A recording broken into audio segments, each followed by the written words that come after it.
రేవంత్ రెడ్డి క్యాబినెట్‌లో కీలకంగా ఉన్నటువంటి పొంగులేటిని టార్గెట్ చేసినటువంటి బీఆర్ఎస్ పార్టీ ఒక రకంగా ఈరోజు అసెంబ్లీలో సెల్ఫ్ గోల్ చేసిందని చెప్పుకోవచ్చు.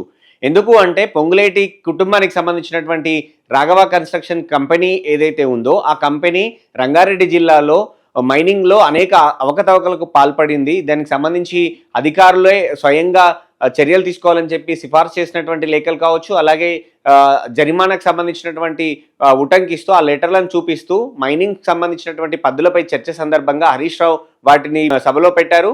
దానికి సంబంధించి ప్రశ్నించారు. సో మంత్రిగా ఉన్నటువంటి పొంగులేటి రాజీనామా చేయాల్సిందే అనే వరకు బీఆర్ఎస్ పార్టీ డిమాండ్ వెళ్ళింది. స్వయంగా మంత్రికి సంబంధించినటువంటి కంపెనీయే ఇదంతా చేస్తుంది, ఇంత అవినీతి జరుగుతుందని చెప్పి ఏదైతే బీఆర్ఎస్ పార్టీ ఆరోపించిందో అటునుంచి పొంగులేటికి ఆ కంపెనీకి ఏం సంబంధం లేదు. పొంగులేటి కుటుంబ సభ్యులకు సంబంధించినటువంటి కంపెనీ అంతే.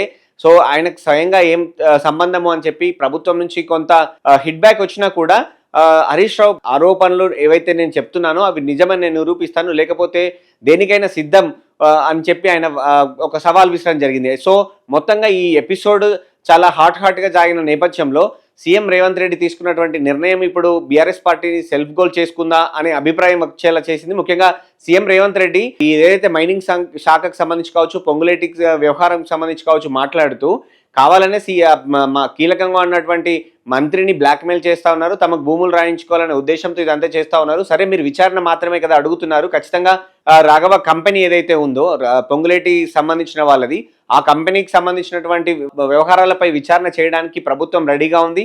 సిబిసిఐడి ఎంక్వైరీ వేస్తూ ఉన్నామని చెప్తూనే 2014 నుంచి ఇప్పటి వరకు ఏ కంపెనీలకు అనుమతి ఇచ్చారో మైనింగ్ సంబంధించి వాటన్నింటిపైన చేద్దాం. ముఖ్యంగా ఇందులో సిరిసిల్లాలో గతంలో ఇసుక రవాణాకు సంబంధించినటువంటి అనేక ఆరోపణలు ఎదుర్కొన్నటువంటి బీఆర్ఎస్ పార్టీ మాజీ ఎంపీ కీలక నేత సంతోష్ రావుకు సంబంధించినటువంటి ఆయన కుటుంబ సభ్యులకు సంబంధించినటువంటి కంపెనీలతో పాటు హరీష్ రావు సోదరుడు మహేష్ రావుకు సంబంధించి కూడా ఈ మైనింగ్ కంపెనీలు ఉన్నాయి. ఆయన కంపెనీలతో పాటు గంగుల కమలాకర్ బీఆర్ఎస్ పార్టీ ఎమ్మెల్యేగా ఉన్నారు.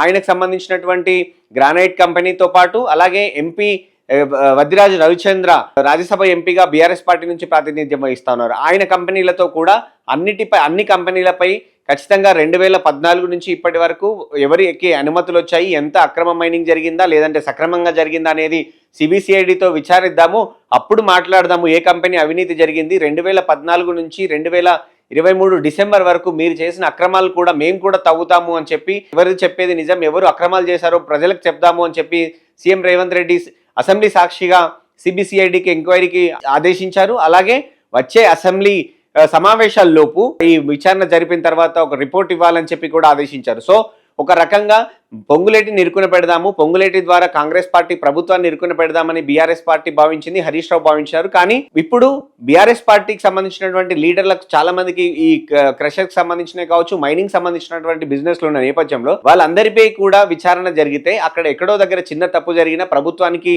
ఒక అస్త్రం ఇచ్చినట్టుగా అవుతుంది. పొంగులేటికి సంబంధించినటువంటి విషయంలో రాఘవ కన్స్ట్రక్షన్ కంపెనీ ద్వారా ఇరుకున పెడదామని అనుకున్నాము, కానీ ఇప్పుడు సెల్ఫ్ గోల్ చేసినట్టుగా అయింది. ఎందుకంటే ఇంతమంది నేతలకు సంబంధించినటువంటి బిజినెస్లు, ముఖ్యంగా మైనింగ్ శాఖకు సంబంధించినటువంటి వ్యవహారాల్లో ఖచ్చితంగా ఏ కంపెనీ మైనింగ్ చేసినా కొద్దో గొప్ప డీవియేషన్స్ ఉంటాయి. సో ఖచ్చితంగా ఆ డీవియేషన్స్ అన్ని పట్టుకొని ఇప్పుడు ప్రభుత్వం తీగలాగితే ఎక్కడి వరకు వెళ్తుందో అన్నటువంటి చర్చ అయితే సాగుతోంది. ఓవరాల్గా హరీష్ రావు చేసినటువంటి సవాల్ కావచ్చు, ఆ ఇరుకున పెట్టాలనుకున్నటువంటి అంశం ఇప్పుడు బీఆర్ఎస్ పార్టీని సెల్ఫ్ గోల్ చేసుకున్నట్టుగా అయితే చాలా స్పష్టంగా కనపడుతోంది.